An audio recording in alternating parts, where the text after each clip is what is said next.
ઘણી મીટિંગો કરશો, બધું કરશો, પણ તમારા સમાજમાં એકતા અને સંગઠન ના હોય તો આ બધા કામો બેકાર છે. કોઈ દિવસ એકતા ના હોય ત્યાં સુધી તમે કશું ના કરી શકો. મારી યુવા પેઢી છે, આ પેઢી ના જાગશે. આ મારી બહેનો સિંહણો છે, આ ના જાગશે ત્યાં સુધી સમાજમાં કશું ના થાય. આજે હું એક હાઉસવાઇફ તરીકે બોલી છું કે મારા સમાજને એક સ્ટેજ પર લાવવા માટે ઘરના લોકોને એક થવું પડશે, ઘરના ભાઈઓને એક થવું પડશે. બાકી તો જ તમારો સમાજ આગળ આવશે. આજે તમે મીટિંગો કરો, આપણો સમાજ બટવારામાં થઈ ગયો છે. આમાં જતો રહ્યો, પેલામાં જતો રહ્યો. તમારો સમાજ એક કરવા માટે ભાઈઓએ પાછું વળવું પડશે.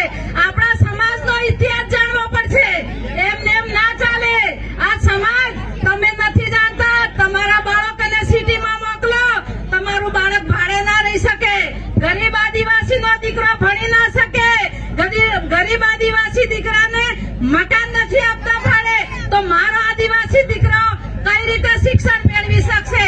બેટી બચાવો, બેટી પઢાવો આખી દુનિયા બોલી રહ્યું છે. દીકરીઓની સ્કોલરશીપ બનશે. આજે દીકરીઓ રડે છે અમદાવાદમાં. એનો જવાબ જોઈએ. અહીંયા આવું નાનું ભાષણ ના જોઈએ.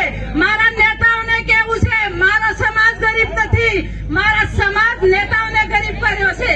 હું આજે ચોખ્ખું કહીશ, મારી ગરીબ દીકરીઓને પૈસો કોણ ભરે? કઈ રીતે શિક્ષણ મળે મારી દીકરીઓને? આજે તમે આવીશો, મા બાપ પછી બહાર મોકલે છે છોકરીઓને, ત્યારે તમે એની પરિસ્થિતિ જુઓ. એને રહેવા માટે સગવડ નથી, ભણવા માટે ફીસ નથી ભરી શકતો. એના માટે હું રજૂઆત કરવા માંગુ છું. મારા સમાજને જાગવું પડશે. આમ બેસી રહેવાથી ના મેળ પડે. ઘર આ સિંહણો ના જાગશે ને ત્યાં સુધી તમારા સમાજમાં કશું ના થાય. હું એક હાઉસવાઇફ તરીકે આટલું બોલું છું. મારા સમાજને તમે આગળ આવો. આ બટવારાથી પાછા વળી જજો. કોઈ આપવાનું નહીં. આ સમાજ પેલો સમાજમાં જોડાતા નહીં, પાર્ટીમાં જોડાતા નહીં. આ એક ખુરશીની લડાઈ નથી, આ એક સમાજની લડાઈ છે. સમાજ એક ના થાય ત્યાં સુધી તમે કશું ના કરી શકો. તમે હિન્દુમાં બટવારા થયા, ઈસાઈમાં બટવારા થયા, કઈ રીતે કહી શકો અમે આદિવાસી છીએ? હે, તમે કઈ રીતે કહી શકો? તમારું કોલમ છે, તમે હિન્દુ, તમે આદિવાસી છીએ એવું કોલમ છે? બોલો છે કોલમ? બધા કે છે આદિવાસી કોલમ છે? કોલમ તમે કઈ રીતે કહી શકો અમે આદિવાસી છીએ? હે, તમે સમજો, તમારું કોલમ નથી. 1951 થી લડત ચાલે છે. કોણ લડત? આપણા આદિવાસીઓ લડત કરે. સરકાર કોની?